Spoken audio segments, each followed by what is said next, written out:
नमस्कार मित्रांनो, मुरांबा या मालिकेच्या आजच्या एपिसोडमध्ये अक्षय, रेवा, रमा हे तिघेही एकत्र असतात आणि रेवाने अक्षयसाठी कॉफी बनवून आणलेली असते. पण मात्र अक्षय कॉफी पिण्यासाठी नकार देत असतो. त्याच्यामुळे आता रेवा अपसेट होते आणि अक्षयला म्हणत असते, अक्षय, मी तुझ्यासाठी एवढ्या प्रेमाने कॉफी बनवून आणली आणि तू नाही काय म्हणतोयस. पण मात्र अक्षय आधीच खूप चिडलेला असतो आणि तो रेवाला म्हणतो, मी तुला सांगितलं ना की आत्ता नकोय मला. तर रमा आता लगेच मध्येच बोलत म्हणते, अक्षय भाऊजी काय हो, ती सांगती ना तर प्या ना मग. तिने बिचारीने तुम्हाला हवी तशी कॉफी करण्याचा प्रयत्न केला, मग काय हरकत आहे प्यायला. तर रमाच्या म्हणण्याप्रमाणे अक्षय लगेच आता रेवाने बनवलेली कॉफी पिऊ लागतो. अक्षय आता चिडचिड करत असतो तर रेवा विचारते, इतकी चिडचिड काय करतोस. याच्यावरती अक्षय सांगतो, जे काम करण्यासाठी घराबाहेर पडलो होतो ते काम झालं नाही म्हणून चिडचिड होतीये. रमा आता अक्षयला म्हणते, आता अक्षय भाऊजी पुढचं कसं काय करायचं. म्हणजे आता अस्मितने मंगळसूत्र तर केलं, आता पुढचं म्हणजे माझ्या घरी सांगायला पाहिजे. तीच गोष्ट माझ्या डोक्यामध्ये होती म्हणून मी तुमच्याकडे विचारायला आले होते. अक्षय आता लगेच रमाला टोमणं मारत म्हणतो, हेच विचारायला आली होती ती, आणि त्यांनी दोघांनी एकमेकांच्या नावाचं मंगळसूत्र केलंय ना, आता मज्जाच आहे. त्याच्यानंतर अक्षय आता म्हणू लागतो, आता हिचा साखरपुडा झाला आणि हिचं लग्न जरी झालं ना तरी आता ही सुटली, आपण सुद्धा सुटलो, कारण आता आपण नवीन कामवाले ठेवायला मोकळो. त्याच्यानंतर रेवा आता अक्षयला ती कॉफी पिण्यासाठी आग्रह करत असते. पण मात्र अक्षय आधीच खूप चिडलेला असतो, त्याच्यामुळे तिला ते कॉफी पिण्याचं मनच नसतं.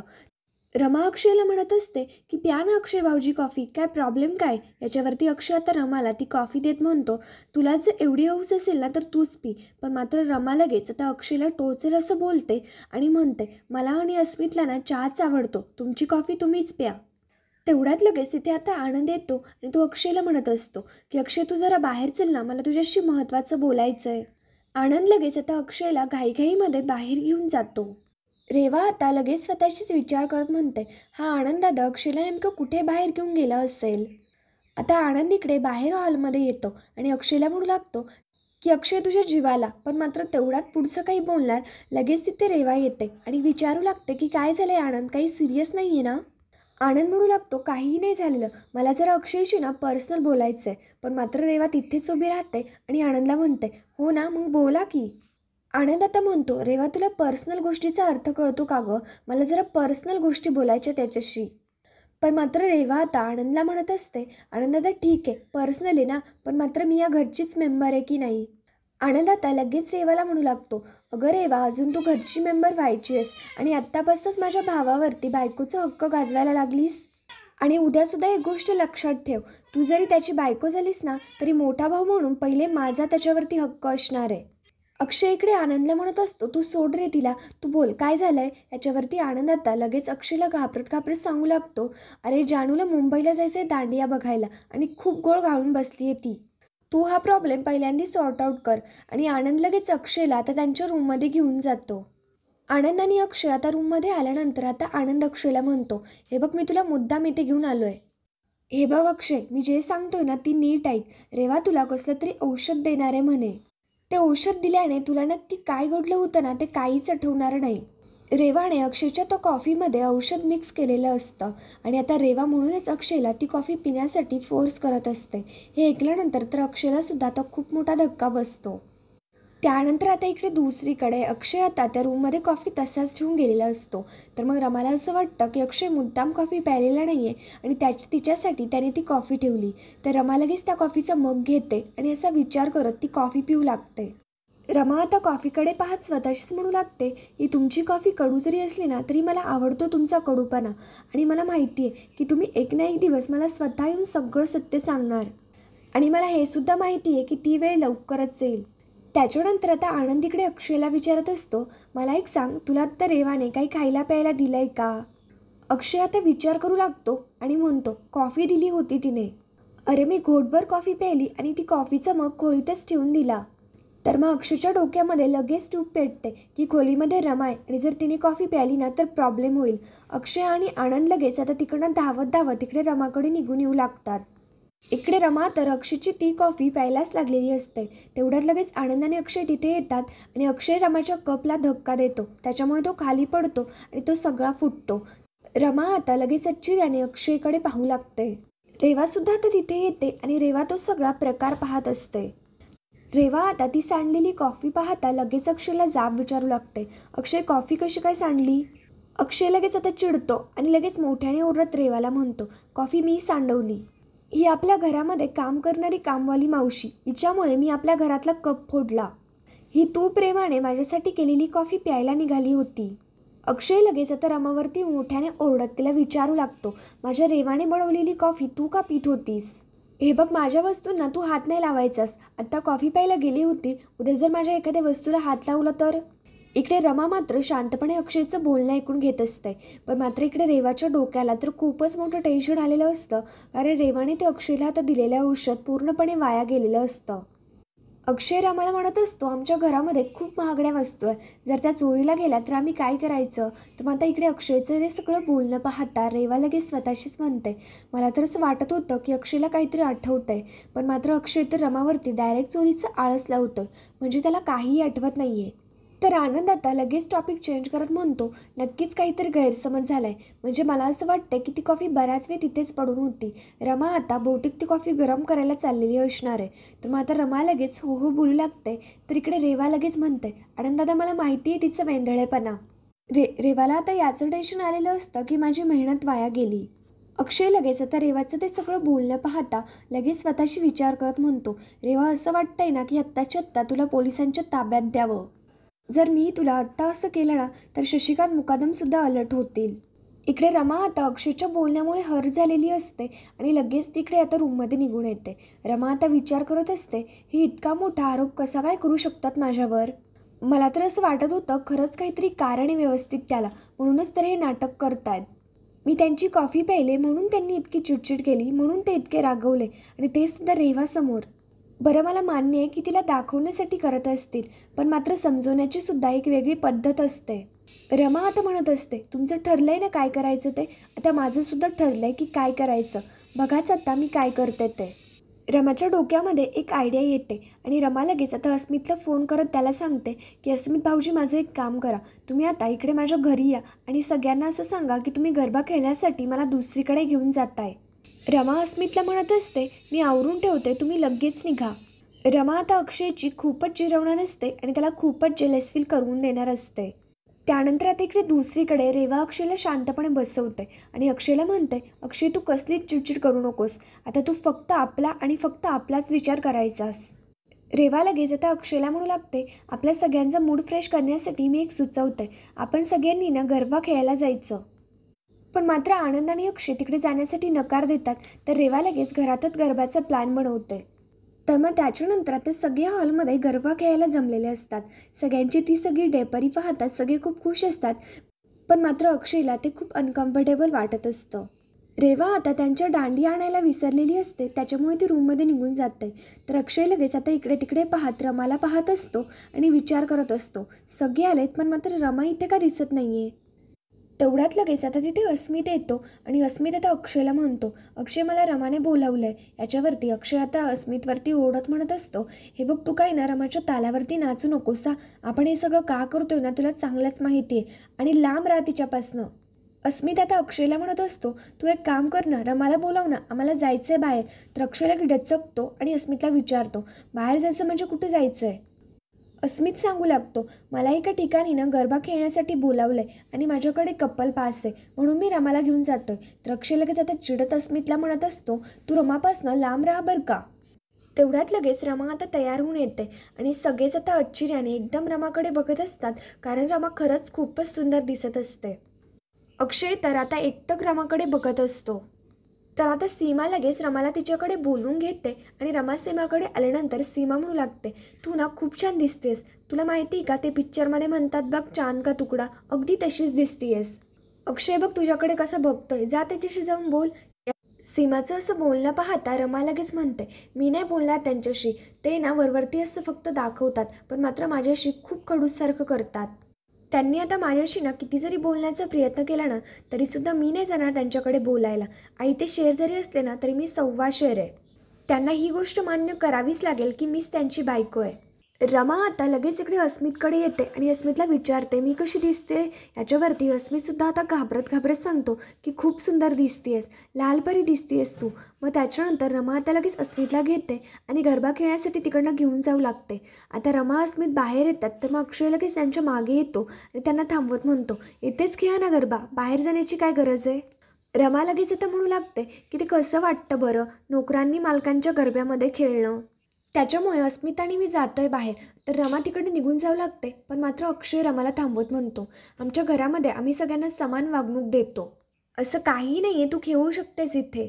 रमा लगेच आता म्हणू लागते काय माहिती का, कामवाल्या मावशीने साधा मालकाच्या कपाला हात जरी लावला ना तरीसुद्धा मालक चिडचिड करतो.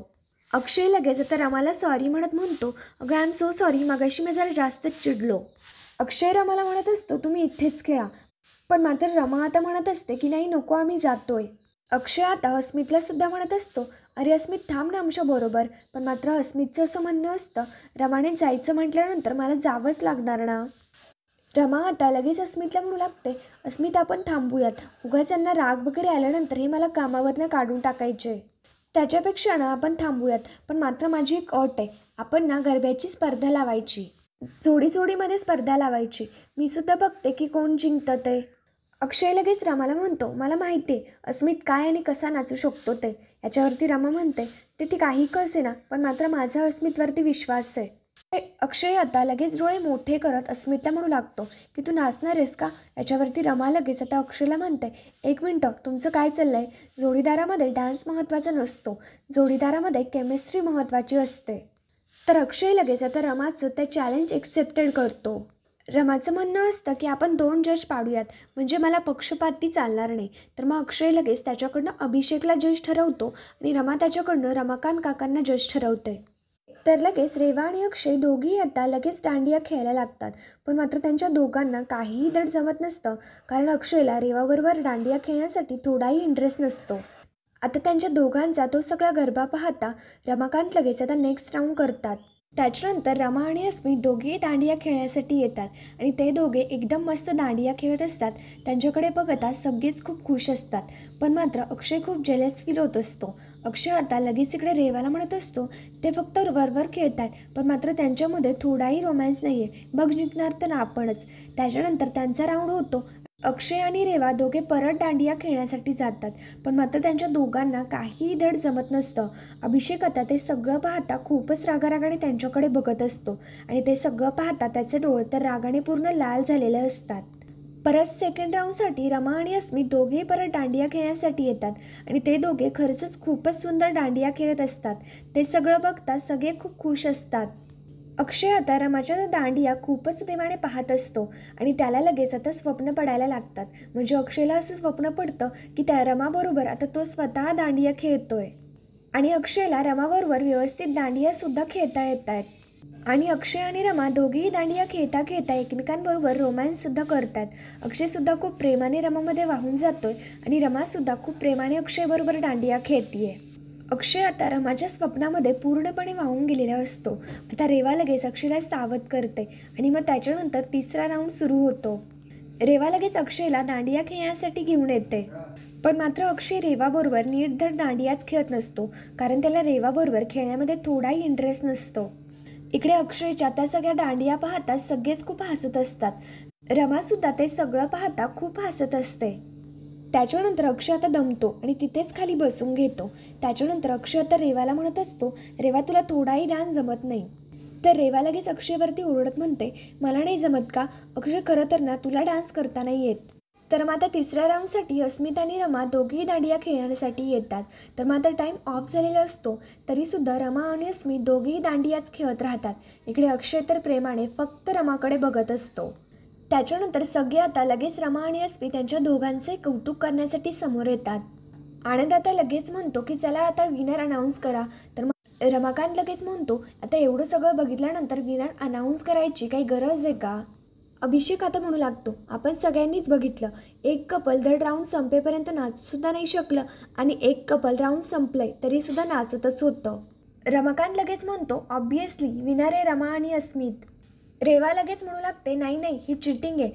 सीमा आता रेवाला म्हणत असते, रेवा कसं आहे माहिती का, कधी कधी हरणंसुद्धा ना पचवावं लागतं.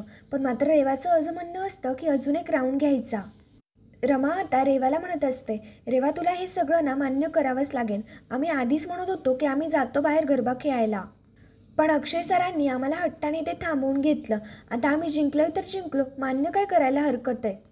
अगं रेवा कसं आहे माहिती का, मी तुला मगाशीच म्हणले होते ना की जोडीदारामध्ये केमिस्ट्री असायला हवी. ती आमची होती आणि तुमची नव्हती, तर मान्य कर ना मग. रमा लगेच आता अस्मितला बाहेर घेऊन जाऊ लागते. पण मात्र अक्षय म्हणतो की थांबा इथे, माझं घर आहे ना, मी म्हणतोय तर थांबा. मला एक ना महत्त्वाची अनाऊन्समेंट करायची आहे. परवा दसऱ्याच्या दिवशी माझा आणि रेवाचा साखरपुडा होईल. तर अक्षयचं हे बोलणं पाहता रमाच्या तर पायाखालची जमीनच सरकते आणि तिला खूप मोठा धक्का बसतो. तर मग रमा लगेच आता घाबरत घाबरत अक्षयला म्हणते, हे असं कसं शक्य आहे, एकाच मांडवात करायचं ठरलंय ना, मग आमची अजून काहीच तयारी झालेली नाही आहे. अक्षय म्हणत असतो, तो आता तुमचा प्रश्न आहे. मी अनाऊन्समेंट केली, आता तुम्हाला काय तयारी करायची ती करा. मी सांगितलं होतं ना एका मांडवात होईल, तर मग एकाच मांडवात होईल. तर रमासुद्धा आता म्हणते, बरं ठीक आहे, आमचंसुद्धा ठरलं. आणि रमा आता अस्मितला म्हणते, अस्मित परवा आपला साखरपुडा आहे. ते ऐकल्यानंतर तर अक्षयला खूप त्रास होतो. अक्षय आपला सहज बोलून गेलेला असतो, कारण त्याला रमाचं मत पाहायचं असतं. पण मात्र रमासुद्धा आता आनंदाने साखरपुड्यासाठी हो बोलते. त्याच्यानंतर तेवढ्यात आता दुसऱ्या दिवशी सकाळी आय्याजी घरी येते. आणि रेवा आता आय्याजीपाशीच असते आणि ती आय्याजीला म्हणते की मी तुम्हाला खरंच खूप मिस केलं. तर मग आय्याजी रेवाला म्हणत असते, तू आता नवीन काही पराक्रम केला की काय. याच्यावरती रेवा म्हणते, नाही नाही, एक गुड न्यूज आहे. पण अक्षय आणि मी उद्या एंगेजमेंट करतोय. हे ऐकल्यानंतर तर आय्याजींना सुद्धा खूप आनंद होतो. रेवा आता आय्याजींना म्हणू लागते, माझी काहीही तयारी झाली नाही आहे, मला आवरायचं आहे. याच्यावरती आता आय्याजी रेवाला विचारते, त्या रमाची झाली की तयारी. याच्यावरती रेवा म्हणते, मला माहीत नाही, तिच्या कुवतीप्रमाणे तिने काहीतरी केलं असेल. तर आय्याजी म्हणते, ते काही का असेना, पण मात्र ती या घरातनं जाते ना, हेच आपलं मोठं नशीब आहे. त्याच्यानंतर आय्याजी आणि रेवा दोघीही लगेच तिकडं निघून जातात. त्याच्यानंतर आता इकडे दुसरीकडे अक्षय रमाच्या रूममध्ये येतो. तर मग अक्षयला असं समोर आलेलं पाहता रमा लगेच स्वतःशीच म्हणते, बोला माझ्याशी, सांगा मला की हा साखरपुडा नको करू. त्याच्यानंतर अक्षय आता रमाला म्हणतो, रमा मला फक्त तुला एवढंच विचारायचं आहे की तू खरंच हा साखरपुडा करायला तयार आहेस. विचार कर आणि मग मला उत्तर दे. तुला जर नाही म्हणायचं असेल ना तर म्हण तू नाही. तर मग रमा लगेच आता म्हणू लागते, नाही म्हणण्याचा काही प्रश्नच येत नाही. तुम्ही शोधलाय ना माझ्यासाठी मुलगा, तर मला तो आवडलाय. आता रमा लगेच अक्षय समोर अस्मितचं कौतुक करत असते. रमा आता लगेच अक्षयला टोमणं मारत म्हणते, खरंच अस्मित खूप चांगला आहे. मेन म्हणजे तो माझ्यापासून काही लपवून नाही ठेवणार आणि माझ्याशी खोटंसुद्धा नाही बोलणार. सगळ्यात महत्त्वाचं म्हणजे किती जरी टोकाची गोष्ट असू दे, तो मला विश्वासात घेईल.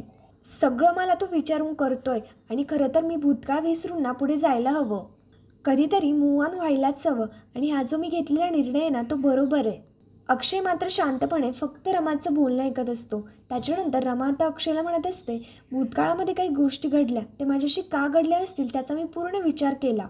घरातल्यांची मनं जिंकण्याचा प्रयत्न केला, पण मात्र ते कधीच शक्य नाही झालं. आणि त्याचं कारण मला आज कळतंय. माझी स्वप्न आणि माझ्या अपेक्षा खूप साध्या आहेत आणि अस्मितसुद्धा तसाच आहे माझ्यासारखा. तुमचं जग वेगळं आहे, तुम्ही मोठी माणसं आहात, तुमच्या डील्सना लाखो करोडांच्या असतात. अस्मित मला अगदी हवाय तसा आहे, अगदी मनाने सुद्धा आणि रूपाने सुद्धा. मला आवडलाय अस्मित. रमाचं आता हे बोलणं पाहता अक्षय लगेच आता हर्ट होतो आणि लगेच स्वतःशीच म्हणतो, मी हे सगळं का करतोय, कशासाठी करतो हे हिला कळतच नाहीये. अक्षय आता रमाला ऑल द बेस्ट बोलतो आणि तिकडे निघून जातो. तर मित्रांनो, पुढील भागामध्ये आपण पाहणार आहोत अक्षय, रेवा, रमा आणि अस्मित यांच्या चौघांचा एकत्र साखरपुडा असतो. तर मग आता आय्याजी इकडे शशिकांतला म्हणते की मिशन सक्सेसफुल. रेवा आता अक्षयला फायनली रिंग घालणार आणि शशिकांत म्हणतो की तो फडतूच अस्मित रमाला. पण मात्र रमाच्या बोटाला काहीतरी लागलेलं असतं, ज्या बोटामध्ये रिंग घालायची असते त्याच बोटाला. तर मग अस्मित विचारतो काय झालं. याच्यावरती रमा सांगते की स्वयंपाक करताना लागलं. इकडे रेवासुद्धा अक्षयच्या हातामध्ये रिंग घालू लागते, पण मात्र अक्षयच्या हातांना सुद्धा खूप मोठं बँडेज लावलेलं असतं. रेवा विचारते हातांना काय झालं. तर अक्षय लगेच म्हणतो बॉक्सिंग करताना सुजला. इकडे अक्षय लगेच रेवाला स्वतःशीच विचार करत म्हणतो, तुला ना रिंग घालण्यासारखी बोटा एवढी सुद्धा जागा मिळणार नाही, कारण माझ्यावरती फक्त माझ्या रमाचा हक्क आहे. आणि रमासुद्धा त्या प्रेमाने अक्षयकडे पाहू लागते. तर मित्रांनो, पुढील भागांच्या डेली अपडेटसाठी आमच्या शिव मराठी या चॅनलला लगेच सबस्क्राईब करा. थँक्यू.